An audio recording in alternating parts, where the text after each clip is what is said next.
नमस्कार दोस्तों, स्वागत है आप सभी का मेरे YouTube चैनल पर। तो आज हम हम तो energy efficiency in thermal utility का जो है पेपर सॉल्व कर रहे हैं, जिसमें हम जो है ऑब्जेक्टिव का थ्योरी पोर्शन जो है सॉल्व कर रहे हैं। तो आज जो हमने पेपर लिया है वो लिया है 18th नेशनल सर्टिफिकेशन एग्जामिनेशन का है, ठीक है। और ये सितंबर 2017 का क्वेश्चन सेट है। तो आइए आते हैं आज के ऑब्जेक्टिव थ्योरी क्वेश्चन पर, ठीक है। Question number 1. In a heat exchanger with a high LMTD results in higher heat transfer area, lower heat transfer area, higher U factor, none of the above, ठीक है।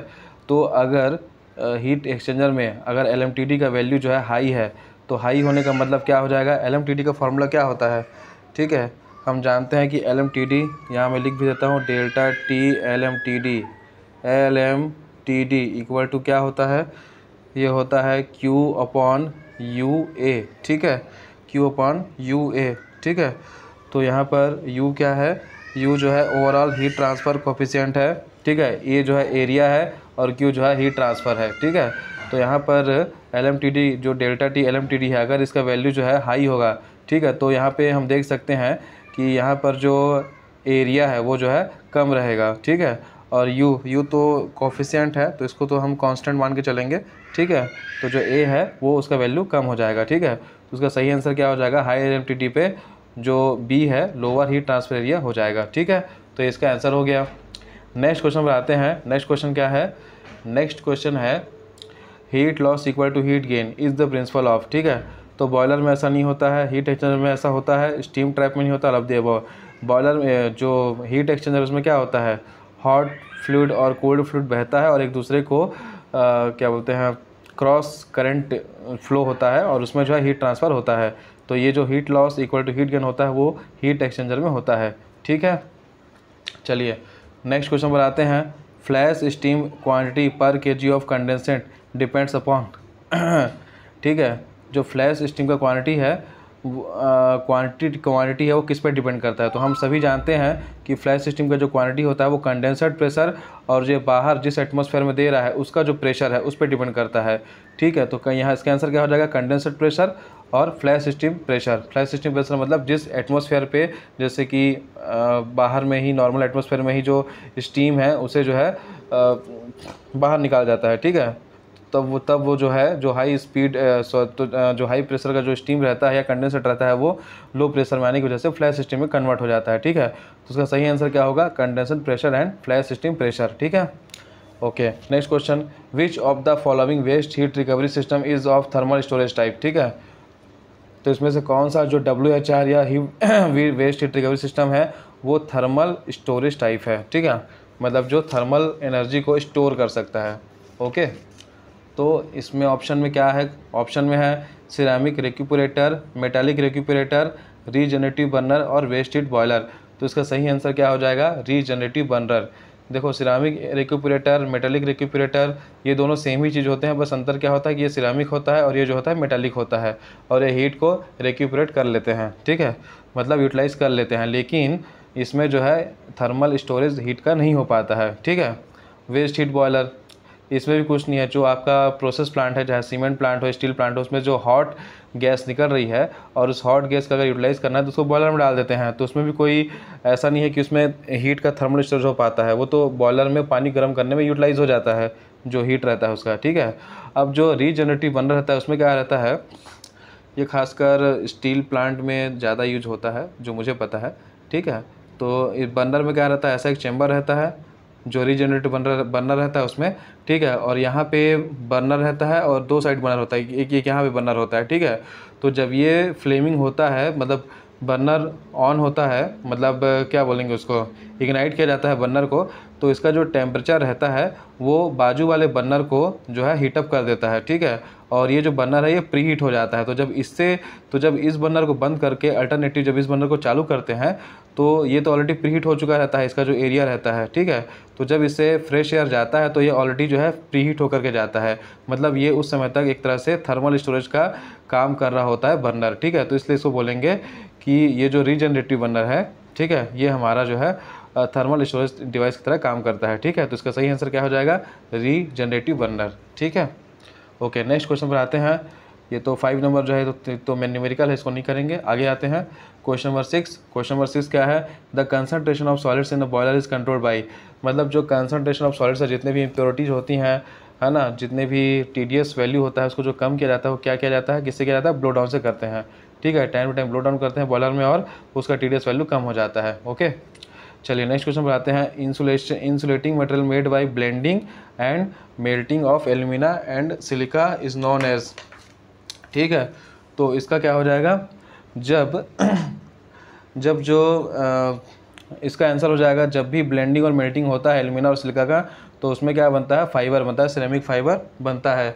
ठीक है, जब सिरेमिक फाइबर के लिए क्या करते हैं, जो एल्यूमिना और सिलिका मतलब एल्यूमिनो सिलिकेट होता है उसको पहले तो ब्लेंडिंग किया जाता है और मेल्टिंग किया जाता है। ठीक है, उसके बाद जो हाई टेम्परेचर करीब 1800 से 2000 डिग्री सेंटीग्रेड के आसपास में क्या होता है, जब ये पूरा पिघल जाता है तब इसको जो है कंप्रेस्ड एयर के थ्रू कुछ ब्लोइंग किया जाता है, मतलब नीचे ड्रॉप किया जाता है और इसको शायद एक डिस्क पे घुमाया जाता है। ठीक है, जिससे कि ये जो है एक लूज़ या लूज़ फॉर्म में या बल्क फॉर्म में जो है फाइबर के फॉर्म में ये आ जाता है, जिसे हम जो है सिरेमिक फाइबर कहते हैं।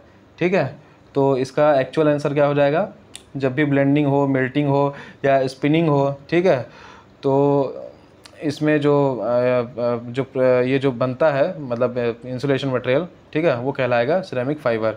ठीक है, ओके। बाकी तो ये ब्रिक्स हैं, फायर ब्रिक्स और इंसुलेटिंग ब्रिक्स। ठीक है, तो इस पर जब क्वेश्चन आएगा तो फिर अपन डिस्कस करेंगे। नेक्स्ट क्वेश्चन पे आते हैं। Tangential firing is use in which type of boiler? जब भी टेंजेंशियल फायरिंग की बात होगी तो उसमें आंसर एक ही आएगा, वो आएगा पल्वराइज्ड फ्यूल। ठीक है, टेंजेंशियल फायरिंग क्या होता है कि अगर एक बॉयलर है तो एक अपन इमेजिनरी सर्कल का सोच लेते हैं। ठीक है, और चारों कोनों से क्या होगा? टेंजेंशियली, मतलब अगर ये इमेजिनरी सर्कल है बॉयलर के अंदर, तो टेंजेंशियली जो होता है फ्लेमिंग किया जाता है। ठीक है, ऐसे ऐसे, और इसका जो टेंजेंशियली बनेगा चारों कोनों से ऐसे और ऐसे। ठीक है, तो इससे क्या होता है? ज़्यादा हीट या ज़्यादा क्या बोलते हैं, थर्मल कंडक्टिव, मतलब थर्मल जो है अपने को हीट एनर्जी के फॉर्म में ज़्यादा से ज़्यादा अपने को मिलता है, थर्मल एनर्जी। ठीक है, तो इसलिए जो है पल्वराइज्ड कोल के फ्यूल के लिए टेंजेंशियल फायरिंग जो है यूज़ किया जाता है। ठीक है, तो बॉयलर के अंदर में ऐसा इमेजिनरी सर्कल बना के चारों ओर से फायरिंग होता है, जिसे हम जो है टेंजेंशियल फायरिंग कहते हैं। ठीक है, क्योंकि ये सर्कल के टेंजेंशियली जो है फायरिंग होता है इसलिए। ठीक है, ओके। अब नेक्स्ट आते हैं। नेक्स्ट है हमारा blank is required for the simple estimation of flame temperature of the fuel. ठीक है, तो अगर सिंपल एस्टिमेशन करना है फ्लेम टेम्परेचर का, जब भी पूछा जाता है कि फ्लेम का टेम्परेचर जानना है या फ्लू गैस का जो डक्ट डिज़ाइन जानना है, तो आप समझ लीजिए कि उसका आंसर होगा अल्टीमेट एनालिसिस। अल्टीमेट एनालिसिस का मतलब क्या होता है कि इसके जो पैरामीटर से जाते हैं, जैसे कि मॉइस्चर हो गया, मिनरल हो गया, carbon, hydrogen, nitrogen, sulphur, oxygen, ये सारे जो है पैरामीटर ले करके इनका परसेंटेज निकाला जाता है। ठीक है, और परसेंटेज निकाल करके इनका जो है एनालिसिस किया जाता है कि इसमें जो है कितना क्वांटिटी ऑफ जो एयर है वो रिक्वायरमेंट होगा कंबशन के लिए। ठीक है, उस के कैलकुलेशन के बेस पे ये बोला जाता है कि इसमें जो फ्लेम टेम्परेचर है इतना रहेगा और इसका जो डक्ट डिज़ाइन है वो इतने से इतना रहेगा। ठीक है, तो इसे हम कहेंगे अल्टीमेट एनालिसिस। अच्छा, अप्रॉक्सीमेट एनालिसिस क्या हो जाएगा?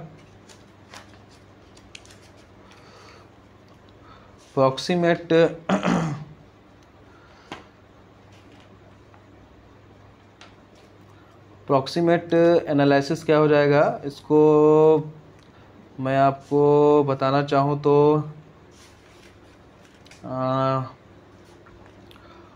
अप्रॉक्सीमेट एनालिसिस में जो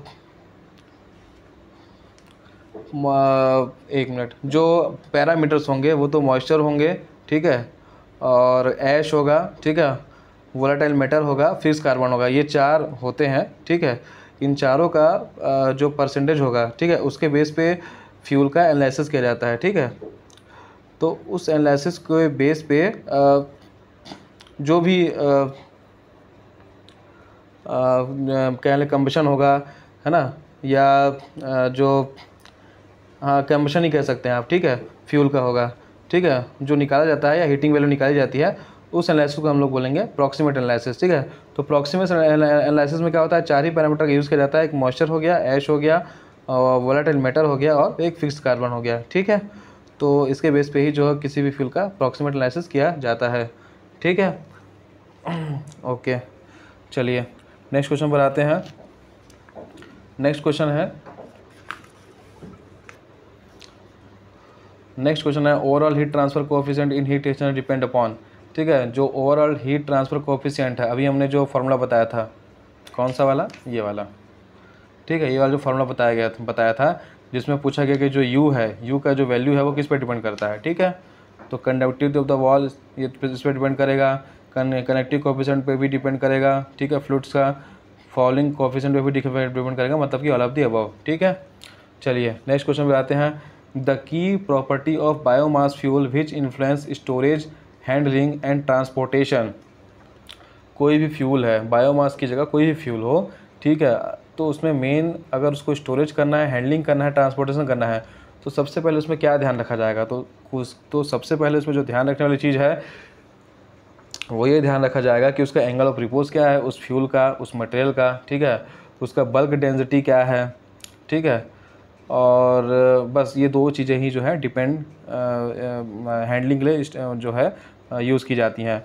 जब आपको ये पता रहेगा कि उस मटेरियल का, उस फ्यूल का एंगल ऑफ रिपोज क्या है, मतलब कितनी ऊंचाई तक उसकी जो है एक तरह से कह सकते हैं हीप बनाया जा सकता है, जिसके बाद वो क्या होता है, कोलैप्स हो जाता है, तभी तो हम उसको जो है कन्वेयर के थ्रू ले जा सकेंगे। ठीक है, तो उसके हिसाब से क्या होता है, कन्वेयर का एंगल का डिज़ाइन किया जाता है कि 12 डिग्री रखना है, 13 डिग्री रखना है, 14 डिग्री रखना है। अदरवाइज़ बहुत ज़्यादा एंगल रख देंगे किसी कन्वेयर में हैंडलिंग के लिए, तो जो फ्यूल होगा वो कोलैप्स हो जाएगा, जो मटेरियल होगा वो जो है कोलैप्स हो जाएगा, बेड के बाहर गिरने लगेगा। ठीक है, तो ये हो गया एंगल ऑफ रिपोज, पहला चीज़। दूसरा चीज़ दिया जाता है बल्क डेंसिटी का, क्योंकि जो भी मटेरियल होता है, जैसे कि फ्यूल के केस में कह लें, चाहे कोयला होता है या और भी दूसरे तरह का फ्यूल होता है, वो क्या रहता है, वो टुकड़ों में रहता है। ठीक है, टुकड़ों में रहता है, कोयला ऐसे टुकड़ों में रहता है, तो इसमें जो डेंसिटी आएगा इसे हम क्या कहेंगे, बल्क डेंसिटी कहेंगे, क्योंकि ये बल्क में रहता है। ठीक है, और जो नॉर्मली हम लोग डेंसिटी यूज़ करते हैं, सिर्फ केवल डेंसिटी रहता है, वो जो रहता है वो सॉलिड्स के लिए यूज़ होता है। सॉलिड्स के लिए यूज़ होगा, या तो वाटर या तो लिक्विड के लिए यूज़ होगा। ठीक है, जो नॉर्मल डेंसिटी होता है। बट बल्क डेंसिटी का मतलब क्या होता है कि जो मटेरियल होता है और जो टुकड़ों में रहता है, उसमें जो डेंसिटी यूज होगा वो क्या होगा, बल्क डेंसिटी होगा। ठीक है, जैसे क्लिंकर हो गया, है ना, कोयला हो गया, और भी लाइमस्टोन हो गया। ठीक है, इसमें जो भी डेंसिटी होता है वो बल्क डेंसिटी होता है। ठीक है, तो ट्रांसपोर्टेशन में दो चीज़ मायने रखती है कि एक होता है एंगल ऑफ रिपोज और एक होता है बल्क डेंसिटी। तो इसमें एंगल ऑफ रिपोज तो पूछा नहीं है, बट मैंने अपनी तरफ से और आपको बता दिया है। ठीक है, चलिए नेक्स्ट क्वेश्चन पे आते हैं। Which of the following contributes to spluttering of flame at burner tip during combustion of fuel oil. तो इसका सही आंसर हो जाएगा वाटर कंटेंट। मॉइस्चर होने से क्या होता है, स्प्लिटरिंग होता है। ठीक है, चलिए नेक्स्ट क्वेश्चन पे आते हैं, ये तो न्यूमेरिकल है, आगे बढ़ते हैं। Which of the following heat recovery equipment works on a vapour compression system. तो हमने थर्मल में, मैकेनिकल में पढ़ा है कि जो वेपर कंप्रेशन सिस्टम है, ठीक है, अगर हीट रिकवरी के लिए यूज करना है तो उसके लिए एक ही होता है, हीट पंप। ठीक है, इसमें थर्मल कंप्रेसर, हीट व्हील, ठीक है, हीट पंप, हीट पाइप। ठीक है, हीट पंप। ठीक है, अब हीट पंप क्या होता है मैं आपको नहीं बताऊंगा इसमें, क्योंकि आप सभी ने पढ़ा होगा, मुझे उम्मीद है। बट अगर किसी को लगता है कि उसे हीट पंप के बारे में नहीं पता है तो मुझे आप कमेंट कीजिए, मैं इसके लिए अलग से वीडियो आपके लिए बना दूंगा। चलिए नेक्स्ट क्वेश्चन पर आते हैं। Which of the following release large amount of heat पर केजी ड्यूरिंग कंबशन।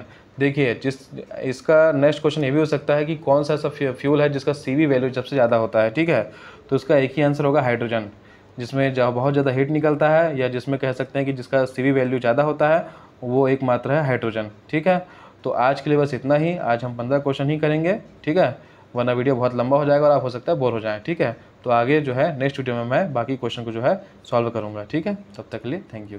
ओके।